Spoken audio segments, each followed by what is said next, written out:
I believe money's a magnifying glass. I believe that if you're a really crappy person and someone gives you a ton of money, you're going to continue being a crappy person. You're just going to do more crappy stuff. But if you're a really genuinely great person, and if you're listening to this right now and you know that you're a good person, if you had piles of money and you could just go out and bless other people and do amazing things for people, like, wouldn't we all do that? Wouldn't we? So it's not a bad thing to be rich or wealthy or to want to be rich or wealthy. It's a great thing. It's a great thing as long as you're going to go do great things with that wealth. So get yourself in a position where you can live the life you truly want to live.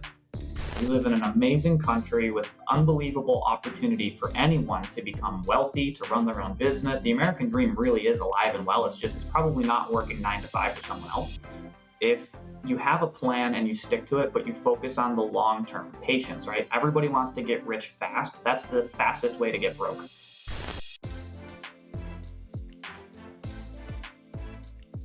Our guest today is an absolute craftsman in the true sense of the term. He's physically built homes, including his own. He's also built multiple successful businesses. He's built teams. He's built an incredible network of friends and connections. And he now helps people build and grow their financial health within their households. He's a spectacular father, brother, friend, and impactful leader of people. Welcome to the show, Primerica Vice President, Regional Vice President, I should say. I'm honored to call him my friend, Cam Borowiec. Wow, that was the greatest introduction that I have ever heard. You did not disappoint. I love listening to your intros all the time. You always make people sound incredible, and that felt awesome. Well, you are incredible, man. I mean, I've been intentionally keeping them shorter because I know that someone's tuning in for the first time. They want to get to the good stuff. They want to get to the meat. But I felt like, you being a craftsman really is the way that you've built, no pun intended, your career and how you do everything. You're a hands-on dude. We'll talk about kind of your extreme sports passions too, but you're definitely someone who's not afraid to get their hands dirty and build something, whether it's, clay, whether it's a team, whether it's out in the dirt on your bike. So it's a lot of fun to have you as a friend because we're alike in many ways, but we're also very different. Definitely. We definitely share a lot of similarities and a lot of wild differences. If you ever want to learn how to do a backflip on skis, go to Cam. You don't go to me. We'll get you outside of your comfort zone, Mike. We'll get me outside my comfort zone. The thing that we do have in common is we're always looking to build people up around us and also internally be the best version of ourselves. And the frustrations I feel like that we've had when we've talked is like, we know there's more, and we want to get there. And we both have this, like, it's not even a lack of patience. It's just knowing that there's so much for us to tackle. It's an excitement. It's not a lack of patience. It's a execute now kind of mentality. And that's why I wanted to bring you on the show. People can tune into your site. It's livemore.net/Cam Borowiec. It's CamBorowiec. All of his show notes, all of his social media, clickable in the show notes. Very easy for you guys to find it. Here's what we're going to do. Cam's story, he's got an incredible story. Part of the reason I wanted him on today, we've been looking to plan this for over a year now. And I have to say, Cam's a big reason that I started the show. My friend Jackie kind of nudged me to do it. And I was at a coffee shop with Cam, and Cam kind of came over, right? Remember this day? And he came over, you sat with Jackie and I, and it was like episode 1 was just in the works. You remember that? Yeah, I remember vividly the day we met. So my office is on Union Road in West Seneca, and directly across the street is like the town hall and the police station and stuff. And there's a Spot Coffee location, and you and I, both loving coffee and food, would both go there frequently and work, but without knowing each other. And you and Jackie were there, and you were talking to someone who is, I believe, going to be a guest possibly in the future on your podcast, or maybe a client for Social Chameleon. I overheard the conversation, and I have this ability, like my ears are very big, if you can tell. I can just hear things and tune into things, and it happens unintentionally. And I heard you guys drop a bunch of names of like influencers that we both love and listen to, like Ed Milet, Grant Cardone, Tom Bilyeu, and all these people. And I'm like, okay, I hear the conversation these people are having over there at that table. These are my kind of people. They're talking about all the people whose books I read, whose podcasts I listen to. Like, I got to meet these people. And when whoever it is that you guys were talking to got up and left, I just walked over and sat down. I was like, hey, I don't want to be weird or anything, but I overheard you guys talking about a bunch of my favorite influencers and podcasters and stuff. I'm Cam. Nice to meet you. And it just kind of went from there, and we've been friends ever since. Yeah. Shout out to my friend Chris. That's actually he was the manager at a different Spot Coffee location who happened to be dropping off some supplies, and I happened to run into him because I used to take my daughter up to the North Towns location, which is where her preschool was at the time. And so when I used to pop into that one, I was a regular, and of course I just naturally mingle with people and the staff. And I think he lived in Chicago, so he had like a Cubbies hat on, and so we just started talking. So when I saw him at West Seneca, he sat down, talked to me. You happened to catch that conversation, and he was like probably my first podcast download, like listen, because he actually texted me in the car on the way to going back to his other store, and saying how much he was moved by Jackie's conversation with me on the show, and then you kind of helped me just kind of push along to make the show even greater by inspiring me. Even you probably didn't even realize this, but just inspire me through your work ethic and demeanor. So that meeting right there, I feel like launched the energy of the show. So I really appreciate that moment. And you're what I love about you is you're not afraid to just sit down and meet new people, and that's what's fun about life, right? You don't know who's at the next table. Yeah, I talk to strangers everywhere I go, and I actually I had a friend from her name's Rebecca from she lives out in Mexico, New York. Believe it or not, there's actually a Mexico, New York, and there's a Texas, New York too. We were walking around Chestnut Ridge, and I had just reached out to a couple of strangers that were on the other side of the path from us, and she asked me afterwards. She said, "Do you just talk to people like everywhere you go, like?" Where I'm from, we don't do that, and yeah, of course I do. Like, why not? So I don't know.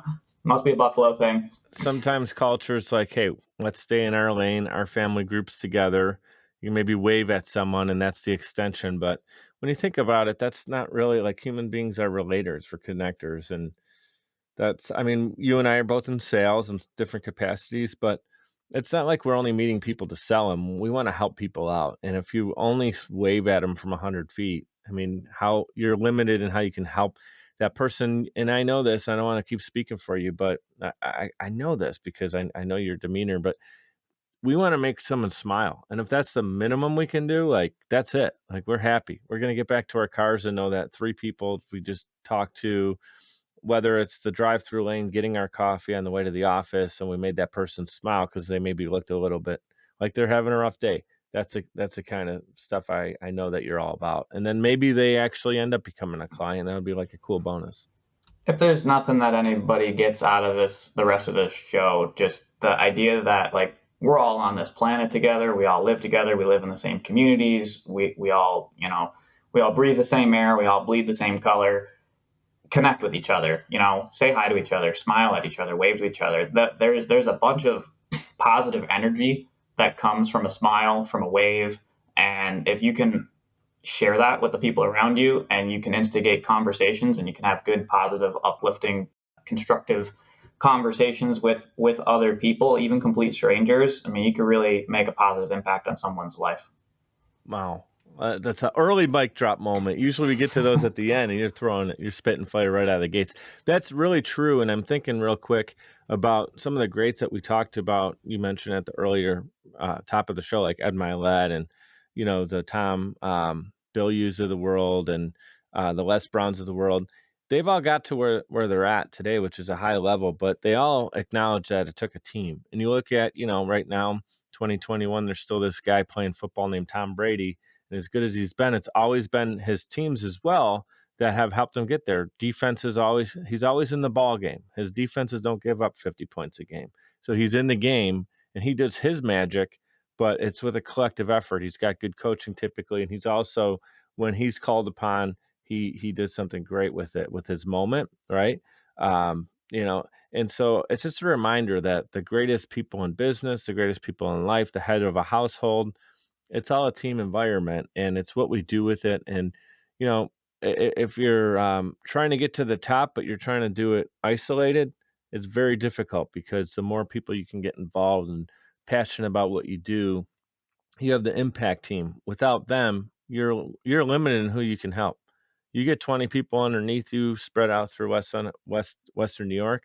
Now you're actually helping more people, more lives, more children that are born with life insurance coverage and all the good stuff that you do, and we'll talk about in a moment. So that's kind of the show setup, guys. If you're not familiar with Cam, we're going to get to know him a little bit. So he's actually had a devastating decade, and that's even an understatement. And it's difficult for us to talk about, but he's willing to come on the show to do it. Usually, I don't even like to start the show off kind of on a negative, but the thing is, this story. It's his backbone, and without telling it, we don't really have the context of his story. And it all really started back in 2010. His stepdad, passed away with ALS. Can you just share some of those moments that helped shape you into the person that you are today from 2010 until even the pandemic in 2020? Yeah, and I mean, I wouldn't necessarily call it devastating from the outside looking in. It seems like most people would consider it kind of devastating. And going through it, maybe there were some times where I felt like it was devastating, but obviously hindsight always being 2020. Looking at it now, like you said, it's shaped me to who I am. So I look at every negative, bad thing, bad at doing air quotes, that's ever happened to me in my life as like, what can I learn from this? How can I grow from this? And how can I maybe share what I went through and how I went through it with others, which is why I'm so thankful you do your show, because so many people I've listened to on your show have been able to tell their story and what they've been through. And just listening to how people handle things is like, wow, okay, if they can handle it, I can handle it. So hopefully we can provide that for people. But yeah, I graduated high school in 2008. And if you'd asked me at any point in my life up until then what I wanted to do when I got older, I would have told you I want to be a freestyle skier and go to the X Games, or race motocross for a living. Like those were the two things that I wanted to do. So naturally, I went to college because that's how you become a freestyle skier or a professional motocross racer, right? Yeah. No, I went to college because just like everyone listening to this show, every adult in my life, my parents, with the exception of my mom, she was the only one that told me differently.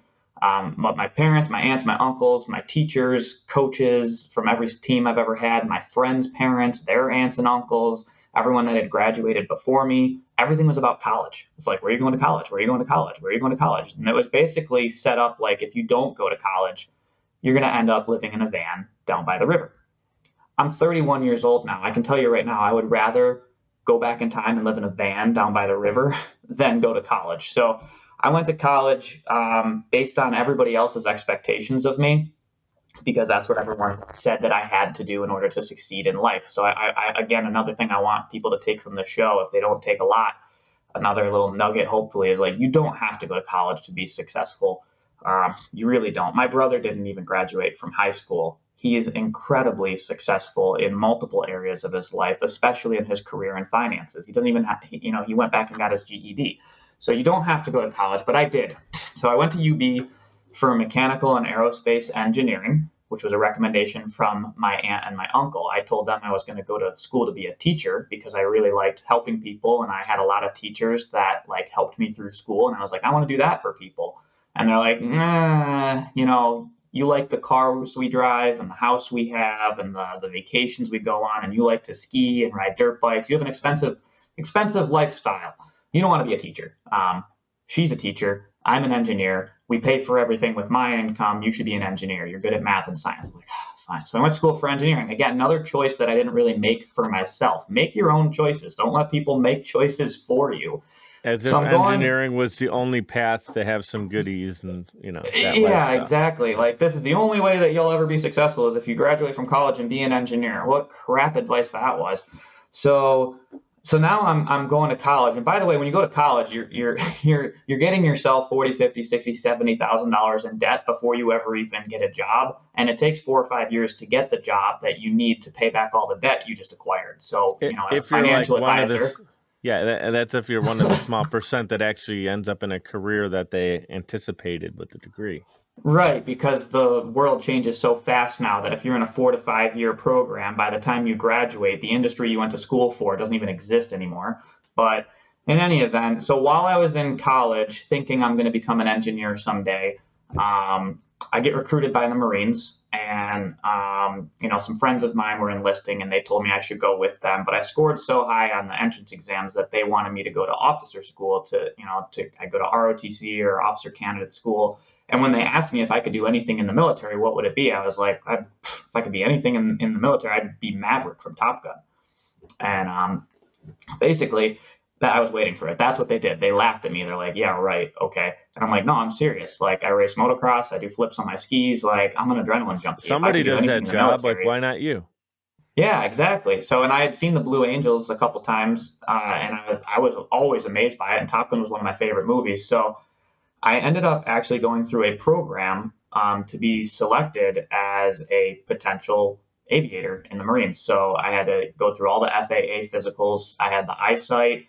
Apparently, to fit inside of the cockpit of a jet, you need to be a certain standing height, but also a certain sitting height, and your legs can only be so long because the cockpit's designed for a very specific sized human being. I fit all the requirements. I smoked the physical fitness test, and they had this whiteboard in the office of all the candidates that were to potentially go to flight school. The requirement was to pass all the tests, have a decent GPA, and graduate. And as long as you graduate, you're going to go to flight school. The only way you'll end up not flying is if you're bad at it, which I knew I'd be great at it. So I was number one in every category except for GPA. I was not a great student. And then that's when, the devastating decade started. So that was kind of the lead up to everything that happened. So freshman year is when my stepfather, who you mentioned, he got diagnosed with ALS, or Lou Gehrig's disease. And our family, we had no idea. He knew before we did. We're pretty sure. He just didn't tell us. We found out because he had a stroke, and my mom had to call the ambulance in the middle of the night, and he went to the hospital. And that's when we finally found out. And they said, "Listen, you've probably got about 6 months to live." And their estimates were almost dead nuts accurate. My stepdad ended up passing away 6 months later, the day before his 60th birthday. So, You guys are close, you and your stepdad? I know you and your mom were close. yeah, my mom and I were extremely close, which meant, by association. I wasn't super close with my stepdad, but I did spend a lot of time at their house, and we went on some camping trips and stuff together. They had a trailer down in Rushford Lake, and they had a boat. But he was a great guy, good to my mom, and they had. I mean, he died the day before his 60th birthday. My mom was, what, 46 at the time, and they had a 4-year-old daughter, right? My sister was only 4 when her dad passed away. So that was kind of the start of everything, kind of, my life changing. It's like, okay, my mom's now a single stay-at-home mom. She was always a stay-at-home mom. She did little things on the side to make some extra money, but for the most part, she had no idea how money or finances or business or any of the stuff that I teach people about now. She didn't know how any of that worked, and now she's a single stay-at-home, incomeless, moneyless mom of this 4-year-old girl, and she just lost the love of her life, right? So, she's now in this very tough position. I'm going to college. My brother's building his life. He's 5 years older than me, so he's really kind of just getting his life really going. And I think my mom felt quite alone, and isolated, and scared and nervous, and like, how am I going to take care of myself? How am I going to take care of my daughter? And so I was helping out the best I could. My grandparents were helping out the best they could. Shortly after that, I got my college girlfriend pregnant somehow. If anybody could explain to me how that process works, I'm still not sure. My son is 11 years old now. He's amazing, but that was just another unplanned, unexpected thing that happened that made it feel like, wow, like I got all this responsibility. I got my mom, I got my sister, I got my son, and I'm trying to go to college, and like You're like 22 years old at that I'm like point, right? 21. I have no idea what I'm doing. I think I'm the smartest person in the world, but obviously I know now, 10 years later, like I knew nothing then. This was a little bit previous to the more humbled version of Cam, right? Right. So the next thing that happened was the real tragedy was, after about a year and a half or so of just trying to figure out how to navigate life mostly on her own, and take care of my sister, my mom, who had really struggled with mental health her entire life. She was adopted and never really fully accepted that or understood why. It was always in my mom's eyes. I think it was kind of like, why didn't my mom love me enough to keep me? Why did she give me up for adoption? I have children of my own. I could never give my kids up. Like, why did that happen to me? I think that her whole life, and then just growing up and being a teenage girl, which is the things I see. My young sister, those of you that have daughters or sisters that are teenagers that are going through high school right now, I mean, it was challenging back in the 80s. It's even more challenging now. But my mom just grew up battling these mental illnesses, and those of you who have ever struggled with your mental and emotional health or know someone who has, that there's absolutely minimal solutions and help out there. There's the system for helping people with those things is it's getting better today, but man, it was just not good. And so my mom struggled and suffered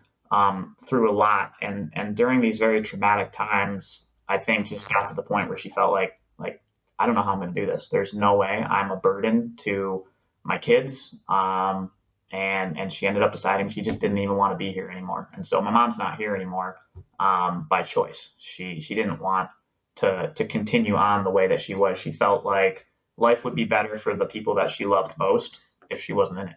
And that's a position that a lot of people get very close to, and a position it's a mindset that a lot of people have, and they go as far as my mom went with it. And I really want to change that for as many people as I possibly can. And I know we're going to talk about one of the ways is what I teach people, but I want to encourage anyone right now that's listening at this point in the show that if you've suffered with mental and emotional illnesses in any way, shape, or form, if you feel like a burden, if you feel like there's nobody out there that will listen to you, if you feel like there's no answers, no solutions, like they're out there, and there's people like Mike and myself that you can call and message and talk to. We've been through it ourselves. We know people have been through it, and just reach out to anybody. Don't ever feel like a burden. Don't ever feel like people don't care. Don't ever feel like you don't matter, because you do. So that's just another really important thing I want people to take away. And I've heard you shared that with me one of the when we were having those early cup of coffees last year. Feels like a really long time ago. Might have even been 2 years ago now because of the pandemic. And I just want you to know, man, like it doesn't change it that it's been 2 years that I've heard that. I just want to give you a virtual hug and fist bump, and just a reminder that like if you ever need anything, I'm here for you, because I know you're not looking for that, but it's one of those things. You're like just such a strong person, but it's a reminder that look, it's okay to not be okay. And it's also a reminder, like you said, if someone's feeling like they're going through what your mom was feeling, we could be a little more proactive. I 1,000% agree with Cam. Reach out to us. Like I'm available on social media. I check it. It's me. I check it. I get back to you as quickly as I can. Cam's the same way. We would love nothing but an opportunity just to talk to someone and have your voice be heard. Because sometimes it feels like the people closest to us are the hardest people to talk to, and I even can relate to that in some ways with becoming an entrepreneur and not being able to relate. And it's important to just have someone you can talk to that's not going to have any um any kind of judgment on it, Judgment. Yeah, because that's there the you go. word That's the that's word. the word that kind of scares people away, is like, what are they going to think or feel, or they don't understand or relate. And sometimes it's not about judgment. It just listen, man. Just help someone out by listening to them. I've been listening to Mel Robbins a lot lately, and she talks about that argument that we all have in our head with like every decision that you're going to make, the 5 seconds where like you should do this thing and you want to do this thing, you want to talk to this person, you want whatever it is, and then you start arguing with yourself all the reasons why no, that'll not work, or I shouldn't do that, and all the fear sets in and stuff. So, and when it comes to this topic of like talking to someone, a friend, a family member, a loved one, your significant other, a therapist, Mike or Cam, whatever it is, there's that like, oh, I really do. I need to talk to someone. I need to tell someone. And then you start telling yourself, but they don't care. They won't listen. They're going to judge me, this, that, and another thing. It's not, this is oftentimes in the case of my mom, this is a life or death decision. And so don't talk yourself out of talking to people because you think that they don't care.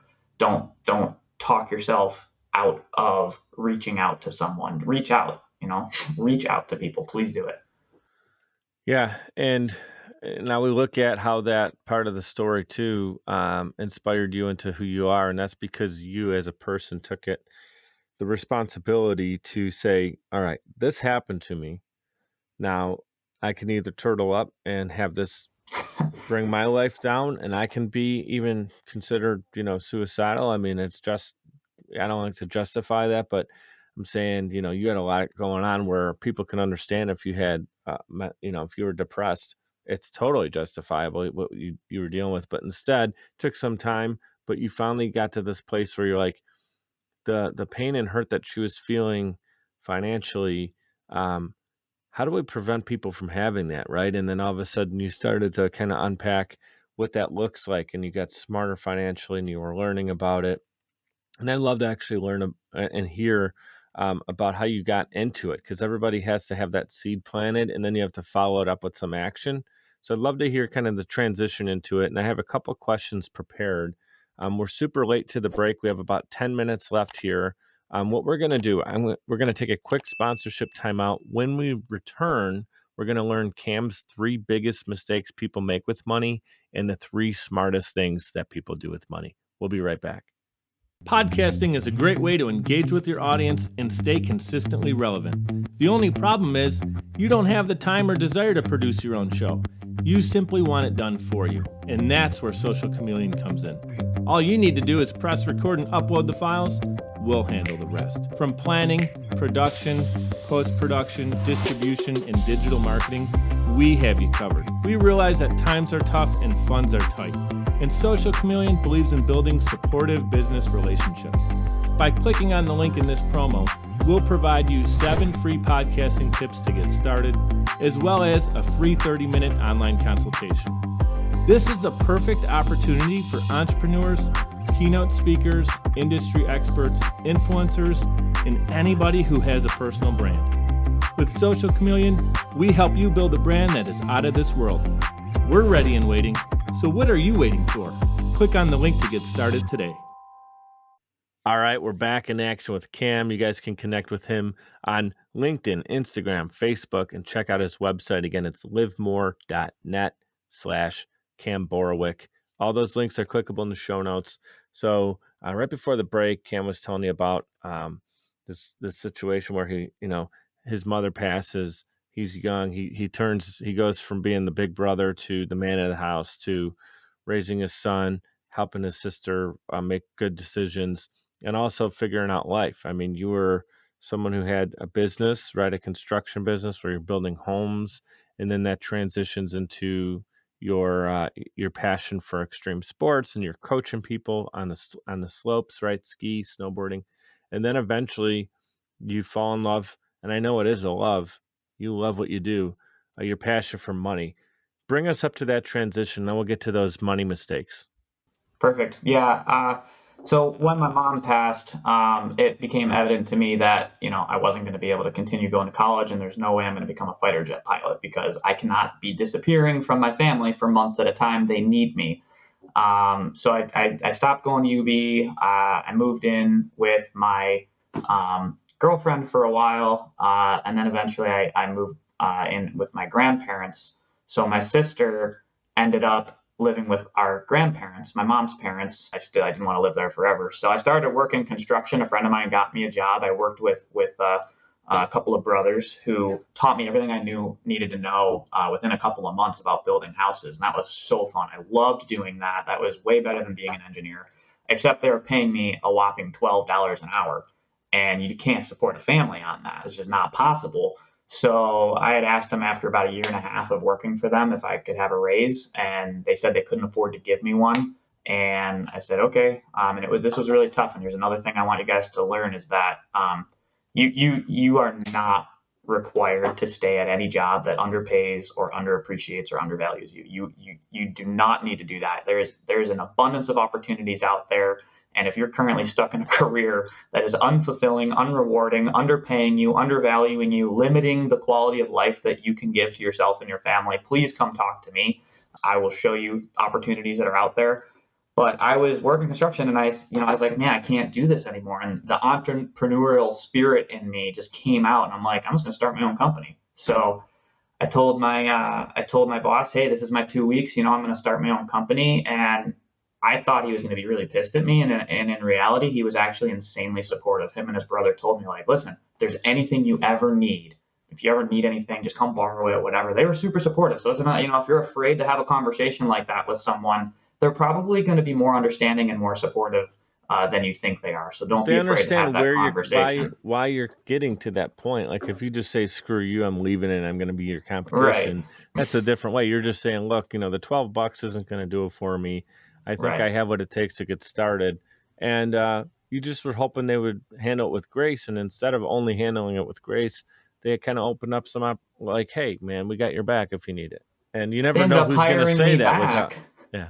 They ended up subcontracting a ton of work to me and paying me more than double what they would originally pay. It was like, what? So I was really terrified to have that I'm leaving conversation. It ended up being really, really great for me. So I bought a truck, a trailer, tools, started my own construction company, and did that for a while. I went back to college at night, part-time, to get my degree in drafting and design. And eventually I thought I'd get my architecture degree, and I was just going to be a builder, and I was going to start my own trade school, and I was going to teach people how to start their own businesses, because I felt like, business ownership gives you the freedom and the flexibility that working for someone else doesn't give you. And there's less income potential when you're stuck working for someone, because the more they pay you, the less they make. So these are some of the financial concepts I teach people. I wanted people to be able to be their own boss and control their time. I knew I needed to be home for my family. Like I had to work for myself. So I was doing construction. And at the same time as that, you've mentioned my passion for extreme sports.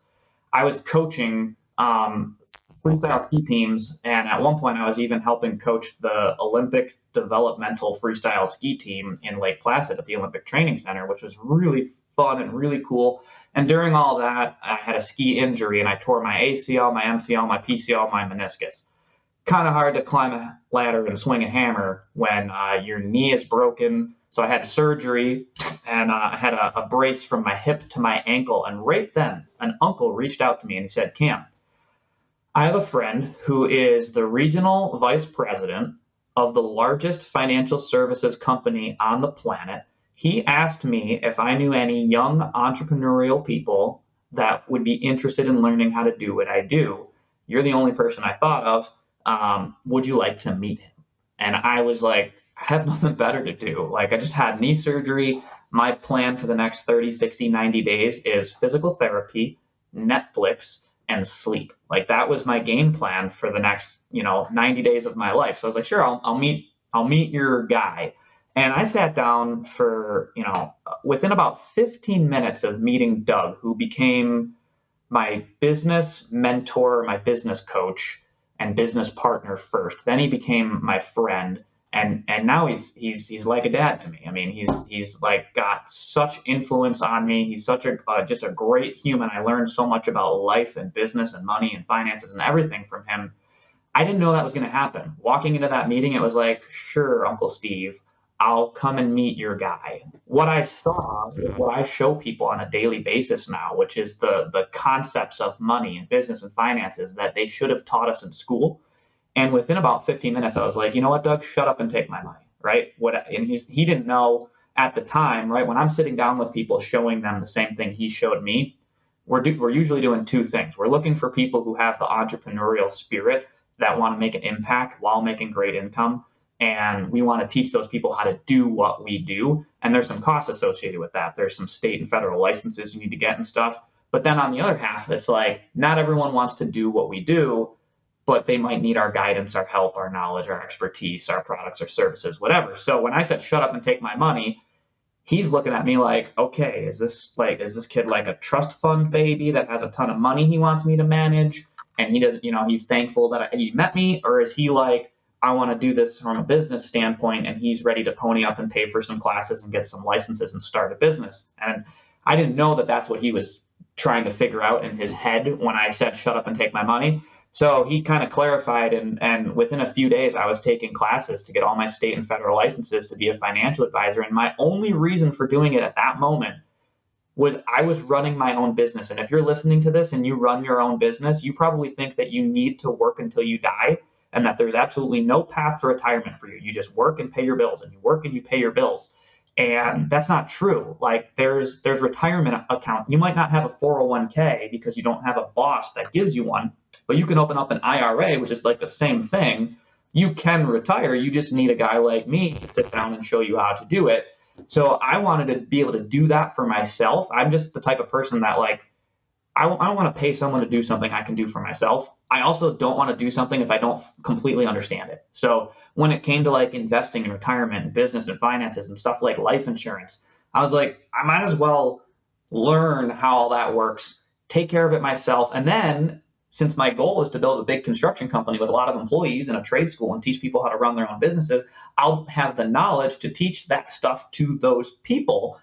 That was my initial thought. I didn't know I was going to become a regional vice president of that company and have the same title as my mentor someday, and that this was going to become my passion. That happened later.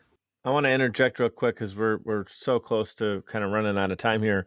I want people to realize that becoming a regional vice president in Primerica is not something that somebody just sees in you and they're like, we want to bring this guy out. Like when you get hired as a store manager, it may be based on your resume or things that you've achieved in the past, and they're like, oh yeah, we'll give this guy this office. Or if you work for like a Fortune 100, 500 insurance company that's paying you a base salary or something plus some commission, they typically hire people based on experience. But to become a regional vice president at Primerica, to my understanding, you had to earn it. You had to sell policies. You had to build your team. You had to hit benchmarks. And you did that, what, 24, 5 years old? How old were you when you did that?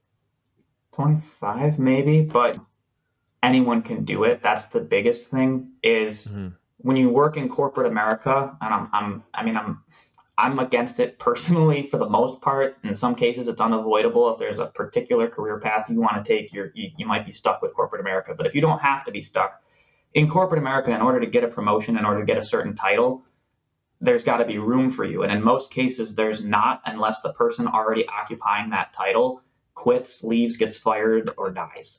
And oftentimes the person who gets that spot, even if you're the one who earned it, oftentimes it goes to the person who's picking the person who goes into the spots, like son or daughter or best friend's son or daughter. It's who you know. Some like politics. here, there's no politics. This is what you do to get the title you want.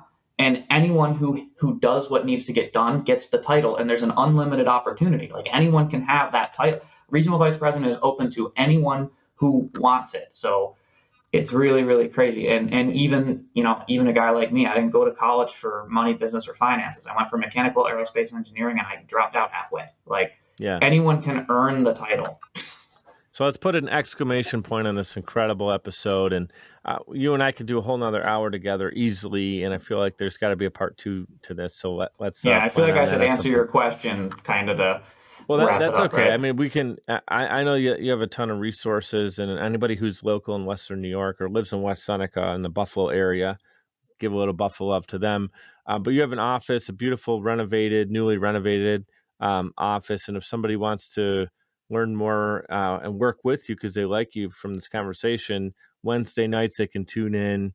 And again, guys, check into Cam on his social media and send him a DM, and he'll get you all the information. So if you do live in Buffalo, which a majority of our audience does, then you can connect with Cam. If you're looking for another opportunity, it could be part-time, full-time. He's the guy to talk to. I was going to have you do 3 mistakes that people make with money and 3 things that they need to do. Let's just do 1 and 1 real quick, and then we can always follow up with anybody who wants more information tuning into your social media. So what's the biggest mistake that people make with their money, would you say? It's so simple, it's ridiculous. The absolute biggest mistake that people make, because everyone wants to be successful financially. There's nobody out there that says, I want to be broke forever. That's not a thing. Nobody wants to be broke, in debt, and living paycheck to paycheck, yet most people are those things. The number one mistake that people make is not having a plan. It's that simple. If you don't have a plan, that's almost like planning to fail on purpose. Like when I was building houses, I used a blueprint to build the house.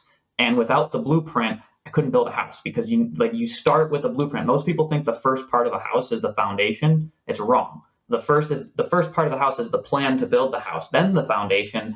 So having a plan, and that's what I help people do, is I help people create a plan and a blueprint so that they can build their financial house. I think of my daughter. I have a 6-year-old daughter, kindergarten. She's learning to write capital letters. She's getting better at it. But when she really does a good job, guess what? I'll write a letter F or whatever the letter is. She looks at it, and then she can draw it on her own really well because she has a blueprint to follow. If I just say draw the letter W, she's all over the paper, right? So it just shows you that when we have something we're solving for, our brain knows what it looks and feels like. We can go after it. What about something that people do well and you just need to see more of it? I mean, if the biggest mistake people make is not having a plan, then the thing that people do right is probably having a plan. Having a plan is the thing that people do the best. And then I guess the other thing too would be patience, right? You need to have. We both listen to Ed Milet, and his mindset is always living in a state of blissful dissatisfaction, which means he's like proud of where he's at. And he's thankful and expresses gratitude for everything he has in his life. But he's also dissatisfied in the sense that he's hungry for more and he knows he can and he wants to do better. Living in a state of blissful dissatisfaction, be super thankful. We live in the United States of America. We live in an amazing country with unbelievable opportunity for anyone to become wealthy, to run their own business. The American dream really is alive and well. It's probably not working 9 to 5 for someone else. So if you have a plan and you stick to it, but you focus on the long-term patience, right? Everybody wants to get rich fast. That's the fastest way to get broke. Everyone wants to get out of debt tomorrow. And it's really about time and consistency. So having a plan, not having a plan is the biggest mistake. Having a plan and being patient and allowing the plan the 2, 5, 10, 15 years that it takes to be able to get out of debt, generate wealth, and become hopefully financially independent. Yeah, it's taking the micro actions of every day that add up over time, right? Yep. If you just sat still and stared at the wall and you're patient, that's not going to get you anywhere anyway. You're doing all those actions and you're stacking them up over time. And I see you doing the right things. And this whatever it's been now, half hour, 45 minutes, hour that we've been talking has absolutely flown by. Again, I really mean this. I said at the beginning of the show, I'm honored to have you as a friend. Really would like to spend more time with you. Pick your brain. You're someone who I always say, be great, be grateful. You live it. That's why we resonate so well. And that's why I wanted to get you on the show. So thank you for taking time out of your day to be here with our audience. Any last words before we head out? Really encourage people, like I said, whether it's mental and emotional health that you're struggling with, or again, if it's a career, I think that money gets a bad rap. So many people think money's evil and negative and the root of all evil and bad. And I believe money's a magnifying glass. I believe that if you're a really crappy person and someone gives you a ton of money, you're going to continue being a crappy person. You're just going to do more crappy stuff. But if you're a really genuinely great person, and if you're listening to this right now and you know that you're a good person, if you had piles of money and you could just go out and bless other people and do amazing things for people, like, wouldn't we all do that? Wouldn't we? So it's not a bad thing to be rich or wealthy or to want to be rich or wealthy. It's a great thing. It's a great thing as long as you're going to go do great things with that wealth. So get yourself in a position where you can live the life you truly want to live. Do things, as Mike says, be great and be grateful. You got it. Be great and be grateful. Yeah. Be great and be grateful. That's it. Yeah. Do your part, right? This is awesome, dude. Thank you so much, Cam. We'll talk to you soon, man. Keep doing what you do. I'd like to give a huge shout out to everyone for tuning in, especially those who listen all the way to the end to hear this message. Seriously, I appreciate you, and my guests do as well. Giving a quick reminder to subscribe to this show. It's completely free and will allow you to receive notifications when new episodes are released. If you'd like to provide a tip as a gift, you can do so via patreon.com/micedup. It's spelled MIKED up. Patreon.com/micedup. You can give as little as $1 per month or as much as you'd like. Every dollar is greatly appreciated and completely unexpected. Appreciate your reviews and your messages coming in on social as well. Keep them coming. Your feedback is valuable and absolutely means the world to me. You can check out more episodes and content at mikeduppodcast.com. We're powered by Social Chameleon. You can also follow me on Instagram. That's where I'm the most active, and it's at Mike DiCioccio, MikeDiCioccio. Thank you so much for your continued support. You guys know what to do. Be great and be grateful.